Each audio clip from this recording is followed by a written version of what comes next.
दोस्तों, हीरे की चमक की तो दुनिया दीवानी है। फिर वो एंगेजमेंट रिंग्स हो या फिर महंगे महंगे हार, हीरो का उनमें होना तो जरूरी ही है। लेकिन क्या आपको पता है कि हीरे की चमक के लिए बहुत मेहनत की जाती है। हीरा जब खदान से निकलता है तो किसी आम पत्थर की तरह ही दिखाई देता है, लेकिन फिर कारीगर अपना जादू दिखाते हैं और उसे अच्छी तरह से कट करने के बाद हीरे को उसकी वो शाइन देते हैं। आज के समय में इस काम के लिए लेजर जैसी आधुनिक चीजों की भी मदद ली जाती है। तो अगर आप भी जानना चाहते हैं कि आखिर कैसे एक फैक्ट्री में हीरे को काटा जाता है, तो बने रहिए वीडियो के अंत तक हमारे साथ। वीडियो शुरू होने से पहले चैनल को सब्सक्राइब करना और बेल आइकन दबाना भी मत भूलिएगा। दोस्तों, एक वक्त था जब हीरे हजारों साल तक सिर्फ भारत में ही मिलते थे। फिर पिछली सदी में साउथ अफ्रीका, साइबेरिया और दुनिया के अलग अलग कोनों से भी हीरे निकलने लगे। हीरे कार्बन का ही एक रूप होते हैं जो हजारों साल प्रेशर में दबे रहने की वजह से इतने सख्त हो जाते हैं। हीरे को जब जमीन से निकाला जाता है तो वो जमीन से काले रंग में ही निकलता है, जिस पर कारीगरों की मेहनत के बाद जाकर उसकी चमक आती है। एक पत्थर की ही तरह दिखने वाले हीरे को काटकर निचली तरफ से उसका पवेलियन बनाते हैं और ऊपरी हिस्सों में उसका क्राउन में भी जो ऊपरी सपाट हिस्सा होता है उसे टेबल बोलते हैं और उसके एक एंगल पर निकले कट्स को फेसेट्स। हीरा काटने में 3 मुख्य प्रक्रियाएं शामिल हैं, जिसमें से पहली है रफ डायमंड असॉर्टमेंट।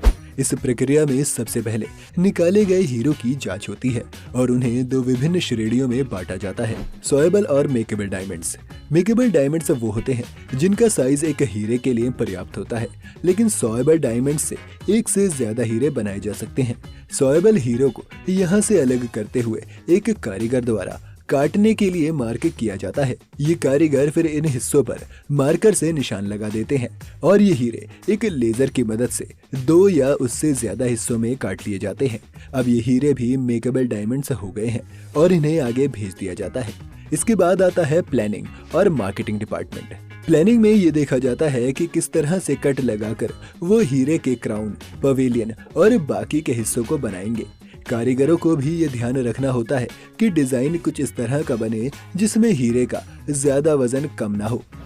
ज्यादा वजन यानी ज्यादा पैसा। हीरा काटते हुए हर स्टेप में सबसे जरूरी चीज यही होती है कि कैसे इसकी मैक्सिमम कीमत तक पहुंचा जा सकता है।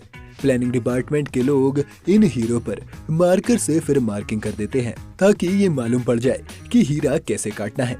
आपने देखा होगा कि कुछ हीरे होते हैं जो बहुत अच्छी तरीके से कटे होते हैं और उनका साइज चाहे छोटा भी हो तब भी वो बाकी हीरो से ज्यादा चमक रहे होते हैं। ऐसा क्यों? क्या खदान से ऐसे हीरे अलग से निकलते हैं? नहीं, दरअसल कारीगर ही ये डिसाइड करते हैं कि इस हीरे को excellent cut, very good cut या गुड कट में काटना है। जिस कट से इस हीरे के सबसे ज्यादा पैसे मिल जाए उस कट को सिलेक्ट कर लिया जाता है। इस काम को करने के लिए एक नया तरीका भी है जिसे सरीन प्लानिंग बोलते हैं। सरीन प्लानिंग में सरीन नाम की एक मशीन में ये रफ डायमंड्स को डाल दिया जाता है जो उसे स्कैन करके उसकी 3D इमेज बना लेते हैं। इस इमेज को स्टडी करके भी डिजाइनर्स कंप्यूटर पर इसका डिजाइन तैयार करते हैं, क्योंकि सरीन ये भी बता देती है कि किस तरीके से हीरे को काटने पर उसकी मैक्सिमम वैल्यू मिलेगी। सरीन मशीन का इस्तेमाल रफ डायमंड असॉर्टमेंट में भी किया जाता है, जहां ये मशीन बता देती है कि इस रफ डायमंड को कितने डायमंड्स में काटा जा सकता है। खैर, डिजाइन फाइनल होने के बाद ये मशीन खुद ब खुद लेजर की मदद से हीरे पर निशान बना देती है और इस हीरे को पैक करके आगे कटिंग के लिए भेज दिया जाता है। इस पैक के ऊपर हीरे की कटाई से जुड़ी सारी जानकारी लिखी होती है ताकि कारीगर इसे तय हुए डिजाइन में ही काटे। अब शेपिंग, ब्रूटिंग, कटिंग और पॉलिशिंग के स्टेप्स हैं। ब्रूटिंग में हीरे को लट्टू जैसे आकार दिया जाता है, जो कि आपने सभी हीरो में देखा होगा। ऐसा करने के भी 2 से 3 तरीके हैं। पहला है कि 2 फीट की रोड के आगे एक रफ डायमंड को लगाया जाता है, फिर उसे सामने घूम रहे एक डायमंड से घिसकर आकार में लाया जाता है। इस तरीके को मैनुअल ब्रूटिंग भी कहते हैं। हीरे को काटने के लिए हमेशा दूसरे हीरो की ही जरूरत पड़ती है, उन्हें किसी और चीज से नहीं काटा जा सकता। ब्रूटिंग का दूसरा तरीका है 4P मशीन से की जाने वाली लेजर ब्रूटिंग, जिसमें एक लेजर की मदद से इसे काटा जाता है। मशीन में क्राउन और पवेलियन की मेजरमेंट को पहले से ही फिल कर दिया जाता है, जिसके बाद लेजर अपना काम करती है।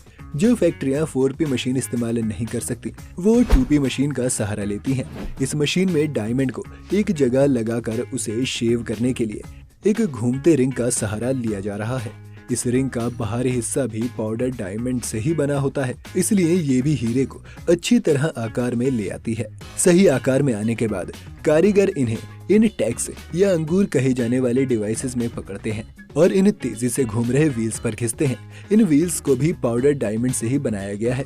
घिसने से सबसे पहले क्राउन पर टेबल का आकार बना दिया जाता है, जिसमें बाद में कट्स लगाकर फेसेट्स बनाए जाएंगे। डायमंड्स में टेबल बनाने के बाद पहले 2 कट बहुत ही ज्यादा महत्वपूर्ण होते हैं, क्योंकि इन्हीं कट्स के आसपास फिर बाकी कट्स लगाए जाते हैं। इसलिए यहाँ गड़बड़ होने की कोई गुंजाइश नहीं है।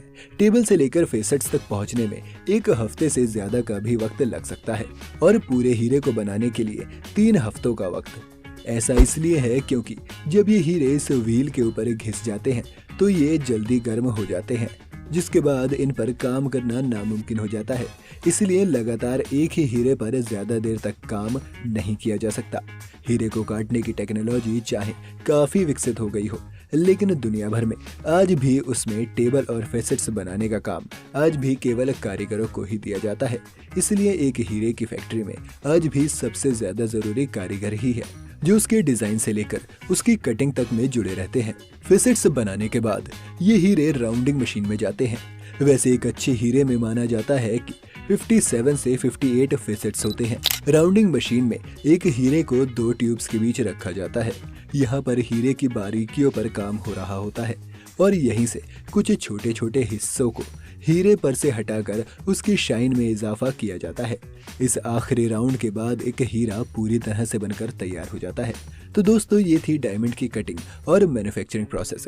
उम्मीद है आज की वीडियो में आपको कुछ नया सीखने को जरूर मिला होगा। अगर आपको पता है कि भारत में डायमंड कटिंग के लिए कौन सा शहर सबसे ज्यादा मशहूर है तो हमें कमेंट सेक्शन में बताएं। अगर आपको वीडियो पसंद आया हो तो वीडियो को लाइक और शेयर करना ना भूलें। साथ ही चैनल को भी सब्सक्राइब कर लीजिए।